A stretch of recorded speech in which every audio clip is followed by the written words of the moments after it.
कभी सोचा है कि हम जिस हवा में सांस लेते हैं या जो पानी पीते हैं, वो ग्लोबल पॉलिटिक्स का इतना बड़ा मुद्दा कैसे बन सकता है? आज हम पर्यावरण और राजनीति के इसी पेचीदा रिश्ते को समझने की कोशिश करेंगे। एक ऐसा रिश्ता जिसका असर हम सब पर पड़ता है, चाहे हम दुनिया के किसी भी कोने में क्यों ना हो। जरा इस नंबर पर गौर कीजिए, 66.3 करोड़। ये सिर्फ एक आंकड़ा नहीं है, ये उन लोगों की तादाद है जिन्हें पीने का साफ पानी तक नसीब नहीं होता। मतलब भारत की लगभग आधी आबादी के बराबर लोग एक बुनियादी मानवाधिकार से भी दूर हैं। और अब ये दूसरा नंबर देखिए जो दिल दहला देता है, 30 लाख। हर साल इतने बच्चे सिर्फ इसलिए अपनी जान गंवा देते हैं क्योंकि उन्हें पीने के लिए साफ पानी नहीं मिलता। ये कोई मामूली आंकड़े नहीं हैं, ये एक ग्लोबल ट्रेजेडी है। तो यहाँ एक बहुत बड़ा सवाल खड़ा होता है, क्या ये सब सिर्फ प्रकृति का खेल है या इसके पीछे कुछ राजनीतिक ताकतें भी हैं जो तय करती हैं कि किसको साफ पानी मिलेगा और किसको नहीं? ये मामला भूगोल का है या फिर राजनीति का? अच्छा, ये समझने के लिए कि पर्यावरण आखिर एक पॉलिटिकल मुद्दा बना कैसे, हमें थोड़ा पीछे चलना होगा। 1960s के दौर में, जब दुनिया एक नए तरह के खतरे को लेकर जाग रही थी। सोचिए, एक देश में कोई फैक्ट्री धुआं छोड़ती है और उसका असर सैकड़ों मील दूर किसी दूसरे देश के जंगलों पर पड़ता है। अब इसे कौन सुलझाएगा? जाहिर है कोई एक देश तो इसे अकेले हल नहीं कर सकता। और बस यहीं से राजनीति शुरू हो जाती है, क्योंकि ऐसी समस्याओं को सुलझाने के लिए देशों को एक साथ मिलकर काम करना ही पड़ता है। चलिए अब बात करते हैं एक बहुत ही अहम मोड़ की, जिसने इस पूरे संघर्ष को दुनिया के सामने लाकर खड़ा कर दिया। 1992 का रियो अर्थ समिट। देखिए, रियो समिट कोई अचानक हुई घटना नहीं थी। इसकी जड़ें दशकों पुरानी चेतावनियों में थीं। 1972 में क्लब ऑफ रोम नाम के एक थिंक टैंक ने बताया कि हमारे संसाधन हमेशा के लिए नहीं है। फिर 1987 में अवर कॉमन फ्यूचर रिपोर्ट आई, जिसने सस्टेनेबल डेवलपमेंट की बात की। लेकिन जब 1992 में दुनिया रियो में इकट्ठा हुई, तो एक बात बिल्कुल साफ हो गई कि भले ही पृथ्वी एक है, लेकिन इस पर रहने वाले सब एक नाव में सवार नहीं है। और ये स्लाइड उस टकराव को बहुत अच्छे से दिखाती है। दुनिया साफ साफ दो हिस्सों में बटी हुई थी और दोनों की प्राथमिकताएं बिल्कुल अलग थीं।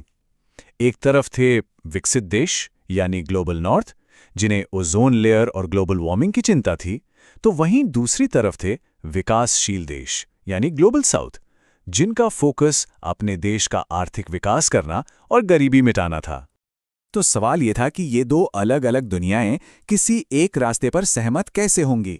इसका जवाब एक ऐसे सिद्धांत में मिला जिसने ग्लोबल एनवायरनमेंटल पॉलिटिक्स की दिशा ही बदल दी। सबसे पहले तो दुनिया को ये मानना पड़ा कि हमारे ग्रह के कुछ हिस्से किसी एक देश की जागीर नहीं है, जैसे कि हमारा वायुमंडल, अंटार्कटिका, समंदर की सतह या फिर बाहरी अंतरिक्ष। ये सब पूरी इंसानियत के हैं। इन्हें मानवता की साझी विरासत कहा गया। इसे ऐसे समझिए, मान लीजिए एक पार्टी में कुछ मेहमान ज्यादा गंदगी फैलाते हैं, तो क्या सफाई की जिम्मेदारी सबकी बराबर होनी चाहिए? साझी मगर अलग अलग जिम्मेदारियां का सिद्धांत भी कुछ ऐसा ही कहता है। इसका मतलब है कि क्योंकि विकसित देशों ने इंडस्ट्रियल रेवोल्यूशन के बाद से ज्यादा प्रदूषण फैलाया है, तो पर्यावरण को हुए नुकसान की भरपाई करने की ज्यादा जिम्मेदारी भी उन्हीं की बनती है। भारत ने चीन और दूसरे विकासशील देशों के साथ मिलकर हमेशा से इस सिद्धांत का पुरजोर समर्थन किया है। भारत का स्टैंड बिल्कुल क्लियर है, प्रदूषण की ऐतिहासिक जिम्मेदारी विकसित देशों की है, इसलिए उन्हें ही इसे कम करने में लीड लेनी चाहिए।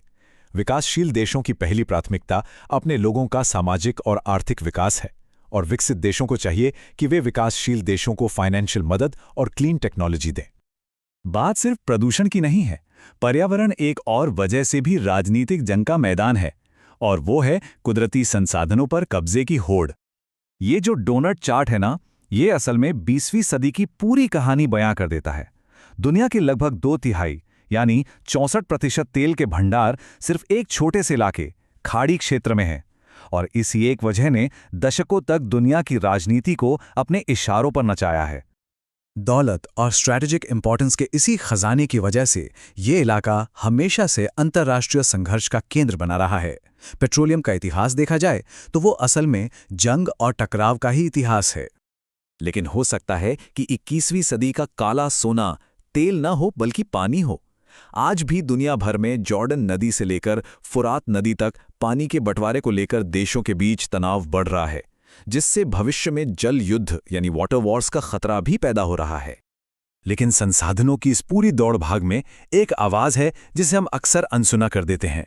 ये आवाज उन लोगों की है जो सदियों से इन जमीनों के असली रखवाले रहे हैं। दुनिया भर में करीब 30 करोड़ मूल निवासी लोग हैं, और विडंबना देखिए, ये अक्सर उन्हीं जमीनों पर रहते हैं जो कुदरती संसाधनों जैसे जंगल, खनिज और पानी से सबसे ज्यादा मालामाल है। उनका दावा सिर्फ जमीन के एक टुकड़े पर नहीं है, बल्कि जीने के एक ऐसे तरीके पर है जो पर्यावरण के साथ गहराई से जुड़ा हुआ है। ये एक ऐसा रिश्ता है जो आज के मॉडर्न देशों के बनने से भी कई ज्यादा पुराना है। भारत जैसे देशों में कानूनी सुरक्षा के बावजूद जब भी कोई बड़ा डेवलपमेंट प्रोजेक्ट आता है, जैसे कोई बांध या माइनिंग प्रोजेक्ट, तो सबसे पहले इन्हीं लोगों को अपनी जमीन से बेदखल होना पड़ता है। मतलब वे विकास की कीमत तो चुकाते हैं, पर उसके फायदे में हिस्सेदार नहीं बन पाते। तो ये हमें एक आखिरी और अहम सवाल पर लाकर छोड़ता है। संसाधनों और तरक्की की इस वैश्विक दौड़ में विकास की असली कीमत आखिर चुका कौन रहा है? और क्या हम एक ऐसी दुनिया बना सकते हैं जहां तरक्की का मतलब किसी को पीछे छोड़ देना न हो?